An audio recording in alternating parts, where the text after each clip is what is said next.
দেখো ব্যাপারটা হচ্ছে যে বাঘে তো সব সময় শিকার করতে পারে নাই, কখনো কখনো মুখ থেকে মিশে হয়ে যায়। কাড়াটা বাঘেই বটে, হয়তো লাগিয়েছিল, শিকারটা ধরতে চেষ্টা করেছিল। আসলে বিরাট ব্যাপার, মানে বিশ্ব রেকর্ড, এটা বিশ্ব রেকর্ড। নয়ন বাবু সকালেই বলেছে যে আমাদের 4 পাল্টি করেও পালাই না, সেই সামনের মাঠে দেখাচ্ছে। 1 নম্বর পায় না, 3 নম্বরটা দারুণ লড়াই হলো, আর 1 নম্বরটা লড়াই হলো তো মাঠে আমি স্টেজে ছিলি ভাই, তো স্টেজে দেখা ছিল বাঁধের মধ্যে লাগিয়ে কতক্ষণ তো লাগিয়েছিল? আধা ঘন্টার কাছাকাছি। হ্যাঁ, ভাবে লড়াই চলতে। তাহলে এই রোদের মধ্যে যত দর্শক এসেছে খুশ হয়ে গেল, নিজের খরচাটা পোষাইলো না, তো দূর দূর থেকে মানে নিজের থেকে খরচা করে একটা কাজ ক্ষতি করে। কারণ সব তো নদীয়ে জঙ্গলে ঘোরা পাটি না, নদীয়ে লাগে গেল, বালিয়ে কবচ লাগে নাই, বালিয়ে বুঝতে পারলে না, চলতে পারছে। যেমন আমি দেখি না পুরাটা, 1 মিনিট দেখছি তো 3 মিনিট নাই, যতক্ষণ লড়াই হয়েছে। জল জিতছে দিলে আর ওকে কাড়া ফটফটা করাছে, আর কাড়া দুটা কাড়ার এই যা সিংল মানে পাশ যাওয়া মুশকিল। যাই হোক পরক্ষণে কিছুক্ষণ লাগার পর মনে পালান দিল। হ্যাঁ, পরে পরাজিত হয়েছে। নমস্কার সুপ্রিয় দর্শক, আমি গৌরাঙ্গ কুমার, আর আপনারা দেখছেন আপনাদের পরিচিত channel Gauranga Kumar YouTube channel. তাই গৌরাঙ্গ কুমার ইউটিউব চ্যানেলের পক্ষ থেকে বাংলা এবং ঝাড়খণ্ডের যে সমস্ত কাড়া রসিক বা প্রেমিক এবং আমাদের সমস্ত দর্শক বন্ধুদেরকে স্বাগত জানাই। যাই হোক, আজকে আপনারা সকলেই জানেন যে আরসা থানার অন্তর্গত বীরচালিয়াসরে আজকে একটি বিখ্যাত হাই ভোল্টেজ খেলা ছিল, যাকে 1 নম্বর ফলাফল হয়ে গেল। তো কে বটে জয়, কে বটে পরাজয়, আজকে কিরকম ভাবে খেলা হয়েছে মাঠে সমস্ত বিবরণ এই ভিডিওর মাধ্যমে তুলে ধরছি। আপনারা স্কিপ না করে ভিডিওটি দেখতে থাকুন। প্রথমে আমাদের ভাইরাল রসিক দিয়ে শুরু করছি। দাদা নমস্কার। নমস্কার, নাম পরিচয়? আমার নাম গৌতম কুমার, গ্রাম কুদাগাড়া, থানা আরসা, জেলা পুরুলিয়া, 8 নম্বর।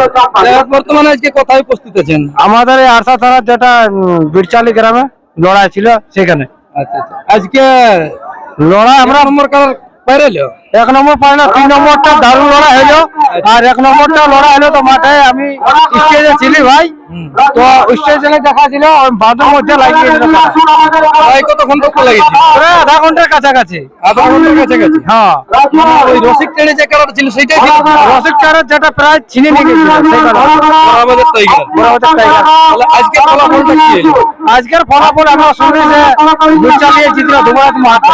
ধুমরাজ মাহাতোর কাছে আজকে জয় জয়। মোটামুটি আধা ঘন্টা লাগার করছো? হ্যাঁ, আধা ঘন্টার কাছাকাছি। আমরা টোটালি ছিলি।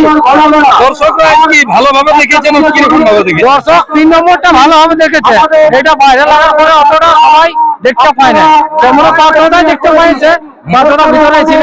ভিতরেই ছিল। দাদা নমস্কার। নমস্কার। নমস্কার। একটু নাম পরিচয়টা? আমার নাম পার্থসারথী মাঝি, গ্রাম মেসিটি, থানা আরসা, জেলা পুরুলিয়া। যাই হোক, আজকের ফলাফলটা বলুন।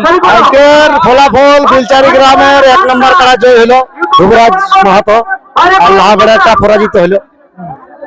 কারণ 1 নম্বর কাড়াটা মাঠে লাগে নাই, পালান যায় না, নদীটাই লাগিল। মানে এটা নদী হালকা হালকা জল ছিল, কমিটির প্রথম বাড়ি করে দিল। হ্যাঁ, প্রথমে লাগবে লাগবে তো মানুষ মারছে না, লাগবো এরকম করছে, ভাবে কাড়া দেখে তারপরে সাইড কিনার হয়ে দিল। আচ্ছা, বুঝলে, কিনার হয়ে এক বুতা খায় পেছে দিকে লাগছেন, তারপরে নদীটা ঘুরে লাগিয়েছিল। দেখো আর যতটা হিম্মত ততটা দেখালো নদীর মাঝে, তো নদী তো আমাদের আশা থানার তারা সব তো নদী জঙ্গলে ঘোরা পাটি না, নদী লাগে গেল, বালিয়ে কবচ লাগে নাই, বালিয়ে বুঝতে পারলে না, চলতে পারছে। তাও চেষ্টা করেছিল, আধা ঘন্টার কাছাকাছি লাগে, কিন্তু তাকে পারল নাই, পরাজিত হয়ে ঘর চলে গেল। কি করো তাহলে? হ্যাঁ, পরাজিত হয়।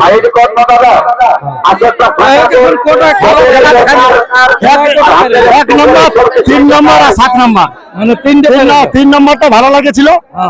ওটাও যা আমাদের স্থানীয় কাড়া ছিল, আরসা থানায় ছিল, ওটাও মোটামুটি আধা ঘন্টার উপরে খেলা দেখায়, তারপরে 3 নম্বরটা বাইরেটা হারিয়ে যায়। আজকে দর্শকরা নিরাশ নাই? না না, নিরাশ হয় নাই, তবে ওই নদীর থেকে কিছু লোক দেখতে পাচ্ছে, 50% লোক দেখতে পাচ্ছে, আর 50% নাই। নদীর ওই পাশে যারা ছিল নদীর উপর থেকে দেখতে পেয়েছে, আর নদীর নিচে যারা ছিল ওই জল ঝিটা খায়, বালি ঝিটা খায়, কিছু লোক দেখেছে, অর্ধেক এরকম। মেলার মতনই মেলার মতনই হয়েছে। 1 নম্বরটা তাহলে মানে মানুষের যে একটা দেখো বাচ্চা তো জড়ে নিয়েছিল সবাই, বড়া বাজারের মেন জায়গা, মেন টাইগার মানে লোহা কাড়া, ওকে 3 বার 4 বার আমরা আরসা থানার কাড়াই পেলানছে, কিন্তু পারে নাই। এবার এই কাড়াটাই হারানছে জেসিবির মতন। আর ওর গ্রামও ওকে পটকে ছিল, আর একটা বাইরে কাড়ায়, তাকে সেও কোনোদিন পাইবে না ওকে। কিন্তু আজকে পরাজিত হলো আজ নদিয়া। মানে এটা একটা যাকে বলে চ্যাম্পিয়ন পাওয়ার মতো। হ্যাঁ চ্যাম্পিয়নে ছিল কিন্তু রেকর্ড বাহার হয়নি, আজকে পরাজিত হয়নি। তাহলে আজকে এখানে 1 নম্বর কে ছিল? যুবরাজ মাহাতো। যুবরাজ মাহাতো ছিল আর লাভেড়ার নামটা কৃষ্ণ মাহাতো, কৃষ্ণপদ মাহাতো। তাহলে যেটা নয়নবাবু সকালে নিয়ে এসেছিল। হ্যাঁ। তাহলে কটা খেলা পারিল? তিনটা পেরালো। ওরাই মানে কটা গেলছে বা প্রাইজ এখন যায় না, প্রাইজ রয়ে গেছে। 7 নম্বর কাটাটা বাইরে কাটাটা লাগে না। এনার তো মোট 9টি কাড়া খেলা ছিল, 7টি হয়েছে, জোড়া দুটি হয়নি। তাহলে বাকি গুলো এরপর আছে। এরপর আছে 8-4টি কাড়া লড়াই দেখতে পাবো। মানে যে হিসাবে লাগছে সেই হিসাবে আশা করছি যে এরকম ভাবেই হবে। এরকম ভাবে লড়াই চলছে। তাহলে এই রোদের মধ্যে যত দর্শক এসেছে আশা করছি খুশ হয়ে গেল, নিজের খরচাটা পোষাইলো। না তো দূর দূর থেকে মানে নিজের থেকে খরচা করে একটা কাজ ক্ষতি করে বিভিন্ন ধরনের কাজ ক্ষতি করে ধূপের মাঝে যে আসেছে, এরাকে সকলকে আমার আন্তরিক প্রীতি শুভেচ্ছা ভালোবাসা জানাই। আপনাদের ব্লক কমিটি আজকে পুরোটাই এসেছেন? হয়েছে কিছু সবাই ব্লক কমিটি আছে, জেলা কমিটির বহুজন আছে, দামোদর মাহাতো আছে এখানে, সবাই এসেছে মোটামুটি। জেলা কমিটি যতগুলো থাকে সবগুলো আছে। হ্যাঁ 50% এসেছে। যাই হোক, তাহলে পরবর্তী দেখা যাক কোন কারা এরপর কেউ প্রায় লিখতে পারে কিনা। নমস্কার। নমস্কার, একটু নাম পরিচয়টা? আমার নাম হচ্ছে তারুপদ মাহাতো, গ্রাম আসারামডি, পোস্ট রাঙ্গামাটি, থানা আরসা, জেলা পুরুলিয়া, ওয়েস্ট বেঙ্গল। যাই হোক, আজকে তো মাঠে আছেন এখন? এখন মাঠে আছি। আজকের ফলাফল সম্পর্কে 2-4 কথা বলুন। ফলাফল আজকে কমিটি জয় হয়েছে 1 নম্বরটা। 1 নম্বর। তাহলে এটা কোন কারাকে পরাজয় করলো? এটা লাউবাড়া কৃষ্ণপদ মাহাতোকে, যেটা কিছুদিন আগে মানে একটা আমাদের আরসানে একটা বিরাট ব্যাপার দেখা নিয়েছিল। আরসানে বিরাট ব্যাপার, মানে বিশ্ব রেকর্ড। এটা বিশ্ব রেকর্ড। নয়ন বাবু সকালেই বলেছে যে আমাদেরটা 4 পাল্টি করেও পালাই না, সেই এই সামনের মাঠে দেখাচ্ছে। এই আসরে কিছু দূর আগে 10 দিনে বলেছিল 154 কে নিয়ে চলেছে। 154। এই কারণে আজকে মোটামুটি এরকম পরাজিত হয়ে গেল। এখানে পরাজিত হলো। আজকের প্রথম থেকে খেলা দেখেছেন? একটু মানে বলে চলুন যে কি ভাবে খেলাটা শুরু হয়েছিল। খেলাটা এদের কাড়া তো বাঁধা ছিল আসরে, ওরা আনলো ঢুকাইলো লম্বা দড়ি দিয়ে। তো যাই হোক, কাড়াটা মৌসুমে এসেছিল, আসার পরে কাড়াটার মাইন্ড ছিল বেশি মানুষের দিকে। ওনাদের জোয়া রসিক ছিল, যেটা রসিক ছিল ওই দিকেই কাড়াটা বেশি ঘুরতেছিল। তারপর এদের কাড়া কোনো ক্রমে হয়তো খুলাই গেছে বা খুলেছে এরা ধরো, যার পরে মাঝে এরা কিছুটা ব্রেক দিয়েছিল যে যদি কাড়াটা ওরা একটু বাগার পরে ওরা দড়িও টানে। তারপর কাড়াটা কাছাকাছি যাওয়ার পরে কোনো ক্রমে কাড়াটা বাইরে চলে যায়। যাই ওই নদীর ধারে একটা আড়খা আছে, ওই আড়খার কাছে যায় কাড়াটা তো আর রাস্তা পাই নাই। দর্শকরা মাঠে খেলা দেখে নাই? না, মাঠে কোনো লড়াই হয়নি, যা হয়েছে নদীর মাঝে একদম জলের ভিতর। দর্শক দেখেছে জলের মাঝে। হ্যাঁ, দেখতে লোকে দেখতে মোটামুটি নাই পাই ধরো।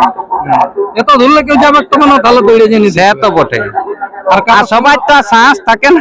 রসিক গিলে যত পেছনে তো যেমন আমি এই দেখি নাই পুরাটা, 1 মিনিট দেখছি তো 3 মিনিট নাই, যতক্ষণ লড়াই হয়েছে।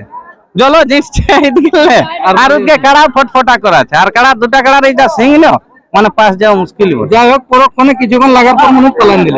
পরে পরাজিত হয়েছে। দেখো ব্যাপারটা হচ্ছে যে বাঘে তো সব সময় শিকার করতে পারে নাই, কখনো কখনো মুখ থেকে মিশে হয়ে যায়। কাড়াটা বাঘেই বটে, হয়তো লাগিয়েছিল, শিকারটা ধরতেও চেষ্টা করেছিল, কিন্তু লাস্টে নাই পারলো, মিস হয়ে গেল। আর কি করবে, পরবর্তীকালে দাদাকে বলবো যেমন আরো চেষ্টা করে, কারণ বড়া বাজার তো বীর মাটি, ওটা সবাই জানে, কাড়ার আতুর ঘর। আর আমাদেরও ভালো লাগছে আরসার একটা গর্ব হিসাবে যে কাড়া বড়া বাজারের সাথে লাগাই নিয়ে আজকে যে উপভোগটা করলি, আজ জিত তো আছেই, ওটা আমারও হাঁটতে পারে, ওরও হাঁটতে পারে। বন্ধুত্বপূর্ণ ভাবেই এইভাবেই যেমন থাকে, কাড়া না লাগালে কি করে বন্ধুত্ব হবে। আমি আর কিছু বলছি না। পরবর্তী কাড়া দেখো, 2টা কাড়া 3টা কাড়ার লড়াই পেরেছে, পরে আবার হাই ভোল্টেজ লড়াই আছে। যাই হোক, আর বেশি কিছু না বলিনি, এখানে সাক্ষাৎকার পর্বটি সমাপ্ত করছি। নমস্কার।